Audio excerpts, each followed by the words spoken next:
Bon, hop. Oui, non, là, pour la miniature, je veux bien la couronne de fleurs, mais on va pas abuser. J'aimerais bien faire partie de ces gens-là qui mettent des trucs dans leurs cheveux, des foulards, des machins, des fleurs et tout. Et tu fais waouh, stylé, mais ça ne marche pas. Le soleil, les petits bourdons, le printemps, tout ça, c'est parti pour ma pile à lire d'avril. Qui dit avril dit déjà que Mars au féminin se termine. Et donc que mon cœur est brisé. Sache que oui, je suis un peu triste que le challenge se termine. Alors libre à moi, tu vas me dire de le continuer, mais non, mais c'était toute l'émulation comme ça de tout le monde, les recommandations qui popaient dans tous les sens sur Instagram et YouTube de livres que j'ai trop envie de lire. Mars, c'est pourtant pas un de mes mois préférés, mais cette année, je le quitte avec un petit peu de nostalgie au cœur. Mais bon, pour avril, j'ai essayé de me préparer des petits trucs sympas. Ah oui, mais oui, quand même, j'étais pas là depuis... ça fait 3 semaines, ma dernière vidéo, donc pendant 15 jours, il n'y en a pas eu. Pour ceux qui me suivent sur Instagram, vous savez que c'était pas la grosse patate, quoi. En ce moment, c'est pas la grosse patate. Bah écoute, c'est comme ça arrive, c'est pas grave, on ne va pas m'en vouloir, je ne vais pas m'en vouloir. Je suis là avec la personne que je suis en ce moment, c'est-à-dire pas dans un super mood, pas dans une super énergie, mais je vais quand même essayer de te transmettre de la bonne humeur dans cette vidéo, faut pas déconner. En général, allumer ma caméra, il y a quand même un côté voilà, ça me met en joie et j'ai pas envie de chouiner quoi. Donc allez, on y va, c'est parti. J'ai essayé. Ouais, qu'est-ce que j'ai essayé de faire? Alors déjà, clairement, pour tout le long de l'année, ça va être assez important pour moi de doser mes lectures écrites par des hommes et mes lectures écrites par des femmes.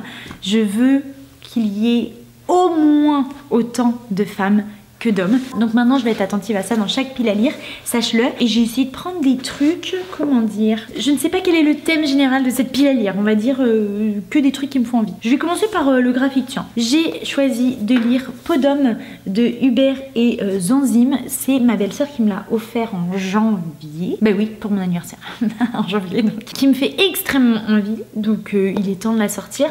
Et puis voilà, ah oui, comme je suis dans un mood un peu, je me suis quand même choisi des lectures qui je pense vont être assez faciles. C'est peut-être ça le thème général de ma pile à lire.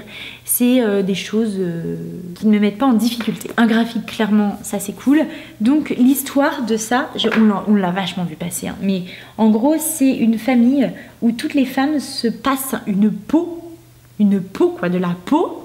My God, c'est un peu glauque quand même, d'hommes. Et c'est comme un déguisement quand elles mettent la peau, et ben les gens les voient comme des hommes, je crois. Alors on va voir ce qu'elles vont en faire. J'ai trop hâte de découvrir. À chaque fois que je l'ai vu passer, je me suis dit que je voulais la lire et je l'ai eu en cadeau, donc trop bien. J'ai également choisi de lire Baignée de tomates vertes de Fanny Flagg. Donc ça c'est pareil, hein. Je crois qu'on est presque en overdose de le voir passer.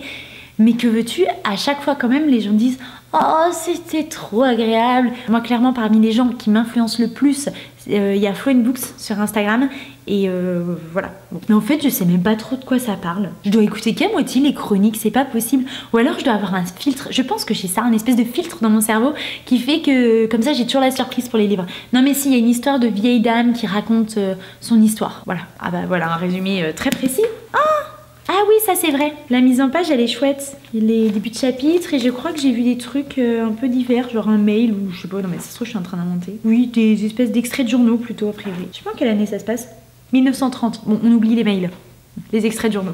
Un essai, jouir en quête de l'orgasme féminin. Pareil, si tu me suis sur Instagram, t'as dû voir que quand je choisissais ma lecture audio de mars, j'avais hésité entre celui-ci et un autre. Finalement, j'ai pris un troisième. Et du coup, je m'étais dit que j'allais me le procurer. Et en plus, il vient de sortir en poche. Donc, si vous aviez envie de le lire, franchement, c'est l'occasion.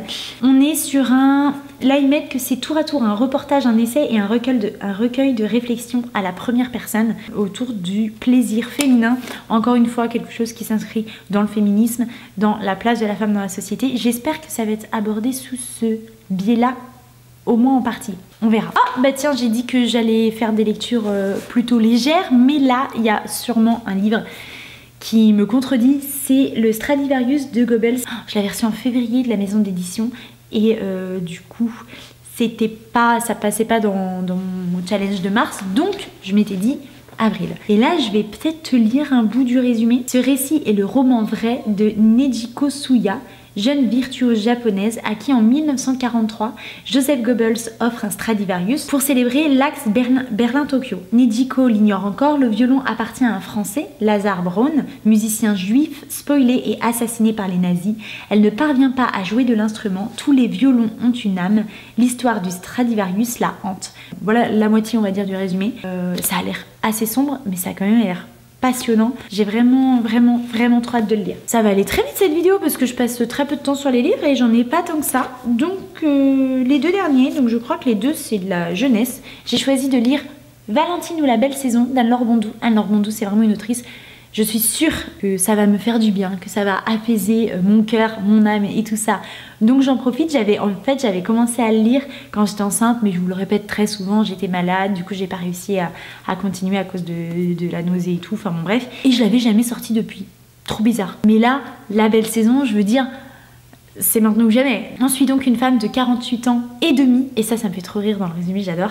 Divorcée et sans autre travail que l'écriture d'un manuel sur la sexualité des ados, c'est Valentine donc qui décide de s'offrir une parenthèse loin de Paris, dans une vieille demeure familiale. Là-bas, entourée de sa mère Monette et du chat Léon, elle espère faire un point sur sa vie. C'est un tiers du résumé, mais je n'en lis pas plus, tu sais bien, j'aime pas trop en savoir trop, ce qui fait beaucoup de trop dans cette phrase. Mais tant pis. Oh, et que te dire, Anne-Laure Bondou, voilà, pour moi c'est un incontournable. Et le dernier que j'ai choisi, c'est Et le désert disparaîtra de Marie Pavlenko. Et en fait, Marie Pavlenko, je me souviens que Justine avait parlé, mais il y a fort longtemps, d'un livre de Marie Pavlenko dont je me souviens plus le titre, dont elle avait aimé l'ambiance, qu'elle avait trouvé très doux, je crois. Et du coup, voilà, je me suis dit, autrice, c'est la même autrice, bon, peut-être que ça peut le faire. Là, on part sur un monde où écologiquement, c'est pas la joie, hein. Les arbres et les forêts ont disparu et ça devient vraiment un trésor, une denrée rare et la monnaie d'échange en fait la plus recherchée au monde. Donc voilà, roman autour de l'écologie, ça ne fait jamais de mal. Je tiens à préciser, parce que c'est écrit dessus, que ce livre a été imprimé en France avec une encre d'origine végétale et surtout qu'il n'y a pas de pelliculage sur la couverture, donc pas de plastique. Et je suis la première à être attirée par les petits vernis sélectifs, les trucs qui brillent, les machins, les trucs. Mais en fait, je suis hyper contente qu'il y ait des petites actions ponctuelles comme ça, parce que bon, c'est pas tous les flammarions qui sont comme ça, mais là, je pense que c'est en lien avec le sujet du livre. Donc c'est quand même extrêmement pertinent. Et je me dis, mais oui, mais quel dommage encore de mettre du pétrole, du plastique sur les bouquins. Voilà, c'est vrai que je trouve ça cool, et en plus, je trouve ça... J'aime bien en fait, j'aime bien. Mon Dieu, la vidéo est tellement courte. Mars m'a mise dans une super lancée de lecture, donc j'ai bon espoir vraiment de lire tout ça, voire d'en rajouter. J'ai essayé de mettre que des livres papier parce que j'essaye quand même de faire descendre ma pile à lire. J'ai vachement lu en liseuse et en livre audio ces derniers temps, donc bon, ma pile à lire stagne un petit peu. Et justement, je vais faire une parenthèse vu que cette vidéo est un petit peu courte et je vais en profiter pour parler de ma pile à lire. J'ai quand même remarqué que j'avais tendance à vouloir lire les livres qui étaient rentrés très récemment dans ma bibliothèque. Donc voilà pourquoi je veux faire descendre ma pile à lire. J'aime bien moi avoir plein de livres dans ma bibliothèque et avoir le choix, mais mes envies sont quand même toujours quasiment, sauf peut-être pour les classiques et tout ça, mais sur mes derniers achats, sur mes dernières acquisitions. Donc je ne suis pas sûre que pour moi avoir une grosse pile à lire c'est un super intérêt. Mais attends, on n'est pas rendu à la petite pile à lire puisque j'ai 180 livres à peu près dans ma pile à lire encore.